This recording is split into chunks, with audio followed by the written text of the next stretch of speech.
What is going on, guys? It's Meui here, back with another First Descendant video. For this video, we're going to be going over the Greg's Reverse Fate build that I've been working on. Now, I do have a couple setups for you, including a bossing and mobbing setup, as well as some flex options. Anyways, guys, let's not waste any time and get right into these builds. So, quick overview of the weapon itself. We have a very high base crit hit rate, very high base crit hit damage, and very high base weak point damage. So, this gun kind of has everything you could possibly want. The accuracy overall is good. The drop off is good. The only thing that's a little bit on the low side is the fire rate. However, what you can do here is come to your settings, come to gameplay, scroll down to this setting, change fire mode, and turn that on. It's going to make the weapon a full auto. So typically you have to press every time and burst fire it 2 shots at a time. Turning on change fire mode is going to let you just hold it down. So make sure you turn that on. All right, and now let's go over the weapon's unique ability itself. So essentially every time you shoot something, there's a % chance that you make a bunch of explosions come from the sky and hit the enemy, and they're going to do 100% of your firearm damage. Now, this actually benefits from weak point and critical hit damage, and also any element damage that you add to the base of the weapon, and I'll talk about that when I get into the mods. But essentially what that means is we want to pump up our damage per shot as much as possible to make these explosions hit harder. Then on top of the explosions, each one also applies a burn tick, and the burn tick does not stack on itself, but it does apply based on the first bombardment that hits. Those burn ticks are going to do a firearm damage times 1t%. Now, important thing to note here is this burn has nothing to do with your fire damage. So it actually works the same as a burn, but it does not scale off of anything related to fire damage on your weapon. Now, if you don't have this weapon maxed out, you're going to have a 10% trigger rate, a radius of 3 meters on your explosions, and a bombardment count of 3. You're also going to have a accuracy penalty. So I'm going to tell you guys this right now. Max this weapon out if you plan to use it. If you don't max it out, it is significantly worse. But if you max it out, it is absolutely insane. But this is one of these weapons that if you don't max it out, it's just not worth using, in my opinion. I would not use this unless you have at least like 2 copies in it. But because of the way it actually is scaling, I really think you should just get max copies before you start really using this, especially in bossing scenarios. And the first thing we're going to look at here is, of course, the attribute rolls. Now, don't just copy what I have right here, because I actually would like to re-roll this at some point, but these yellow bricks are very expensive. But I'm going to go through kind of what you want to look for depending on how you want to use this weapon. For the rolls I currently have, these are actually fantastic rolls for a mobbing build. Now, if you're going to use this weapon for bossing, there's a couple changes you want to make, and that depends on if you want to use it solely for bossing or if you want to use it for mobbing and bossing. We'll go over what I have first here. We have firearm crit hit damage. You're going to want to roll that no matter what you're using this gun for. The other thing you're going to want to roll no matter what you're using the gun for is going to be firearm attack. So these two, you want to have those locked at all times once you get those. Now, these other two are going to be flex depending on the purpose you want to use this weapon for. Now, this weapon's actually right now very good for mobbing, very good for bossing. It's good at everything, so it's really just dependent on what you want it for. I would say if you have like a maxed out thunder cage, for instance, you don't necessarily need this for mobbing, but if you like using it, then, you know, use it. So my setup here is for mobbing. So in the case that you are using this for mobbing, you're just going to want to lock in crit rate and some sort of element damage. Now, it does not need to be fire damage, and this fire damage on your gun is going to be separate from the actual gun's passive burn, and I will show you guys how that works. But it does not matter what element you have here, so whichever one you prefer, take that. Now, if you're planning to use this weapon solely for bossing, again, you're going to want to lock in the crit hit damage as well as the firearm, but this is where you're going to want to make some changes. So you're going to want to drop firearm crit hit rate as well as the element attack, and you're going to want to roll for Colossus damage and weak point damage. And the reason for this is obviously Colossus damage is going to scale your firearm attack up a lot, and it's just good against Colossi, and that's going to make your bullets and your bombardments do a lot more damage. And the weak point is also the same deal. Whenever you hit a weak point on a boss, the bombardments actually benefit from the weak point damage. So the more of that you have, the more your bombardments are going to do. It all just stacks up and does insane damage. So for bossing, drop these two, pick up Colossus damage and weak point damage if you can. And then finally, if you just want to go for like a hybrid setup where you use it everywhere and it's just good everywhere, but it's not like completely min-maxed 100%, it's min-maxed 99%, then what you can do here is keep the element attack. You would lock that and try to re-roll this for weak point. Weak point is going to give you more damage against bosses, and you can still use it in mobbing scenarios. Now, similarly to weak point, when you crit something, you also get the bonus damage on your bombardments from the crit damage. So crit is very good, good. But again, if you're going for kind of a hybrid setup, you can utilize weak point in boss fights, and this gun is going to pretty much blow up any mob anyways. So all right guys, and let's get into the build itself. So I'm going to go over a bossing setup here, as well as some flex options for that, and then I'll show you guys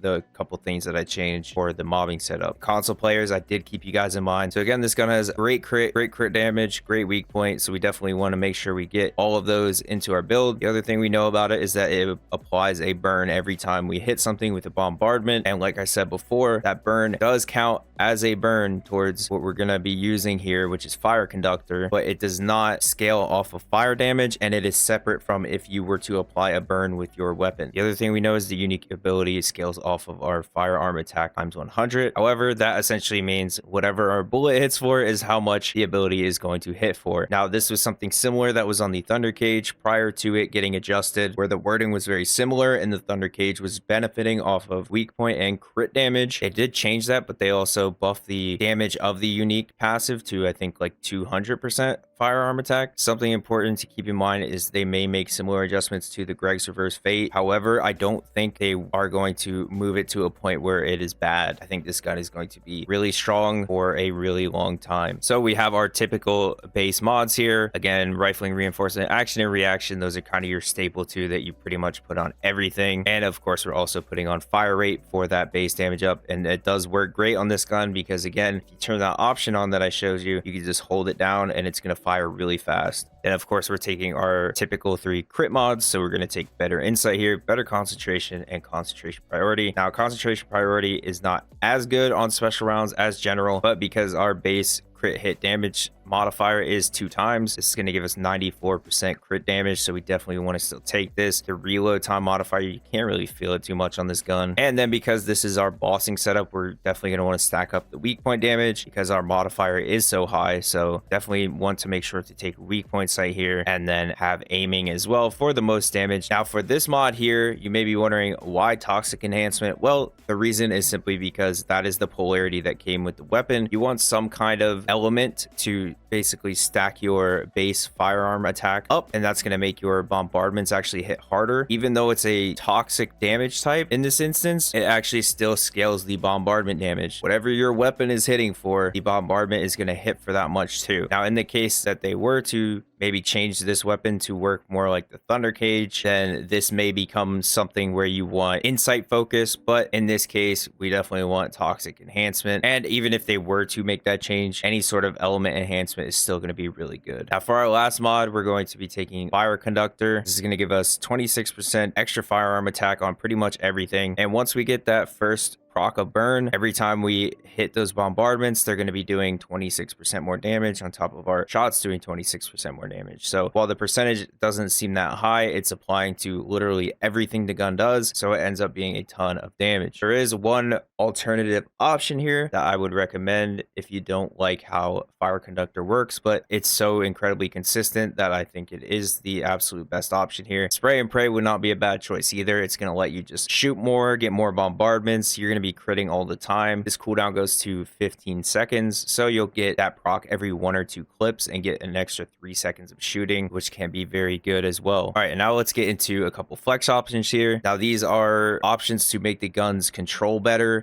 So I've heard from some console players that it's a little harder to control recoil and stuff, so I've accounted for that here. And just in general, if you like having more of a laser beam gun, these changes will help with that as well. So one change you can make here is to drop toxic enhancement or vibration absorption. This is going to get rid of a ton of the recoil on the gun, which is kind of the big thing that makes it hard to control. So I actually recommend using this against pretty much any boss that has really small weak points. I think it's better in general. You're going to do less damage per shot, but you're going to be much more accurate with your weak point. So that is one swap you can make. The other one you can make here is instead of have aiming, you can swap that for focus fire. You're going to get some of your accuracy back. So again, the weapon is going to be pretty much a laser beam, and I'll actually show you guys the with and without those mods. So this is without those mods.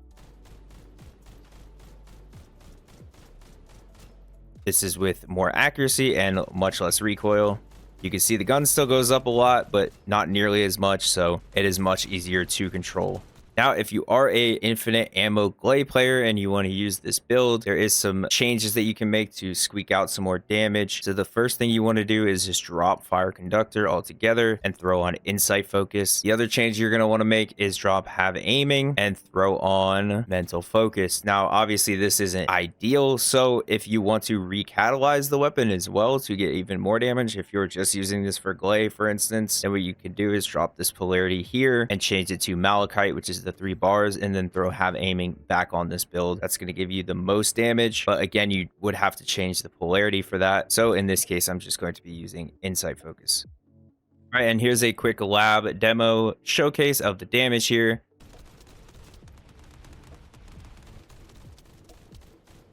See, there's some 760Ks there.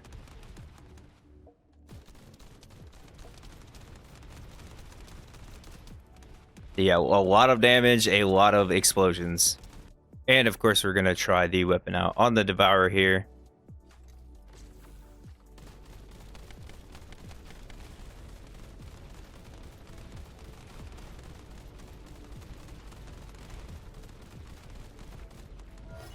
All right, and then last is the mobbing setup here. Now you can see I'm using focus fire and vibration absorption just for the control of the weapon. That is because in mobbing, I typically don't find that damage is a problem, so I don't mind dropping that damage for just convenience. However, of course, you can throw back on toxic enhancement if you want, or have aiming for more damage per shot. And then outside of that, the only change I've made here is to throw on heat incinerator. It's basically just spreads out a burn whenever I'm shooting stuff. Now you can actually just use fire conductor as well. It's also going to be really good, but if you want to just kind of have everything explode and burn to death, this is a great way to do it with heat incinerator. And then for the mobbing setup, if you want to completely min-max it, again, you will have to drop this polarity here, and you can throw on sweeping squad right here, and that would be a bit of a better option than heat incinerator or fire conductor for mobbing, but that is just if you want to min-max it for mobbing. And here's a quick example of using this in a mobbing scenario as well.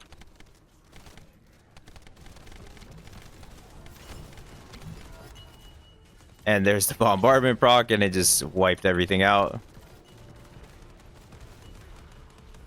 Anyways, that is going to do it for this video, guys. Thank you so much for watching. If you like what you saw, please consider subscribing if you haven't already. If not, no worries. Also, shout out to my Patreon supporters. Shout out to all my supporters on the Nexon Creator Program. Shout out to all you viewers out there. Thank you guys so much for watching. And real quick, I just wanted to let you guys know we are officially monetized on YouTube. I could not have done that without you guys. You're all so amazing. Anyways, that's it for this one, guys, and I will catch you in the next one.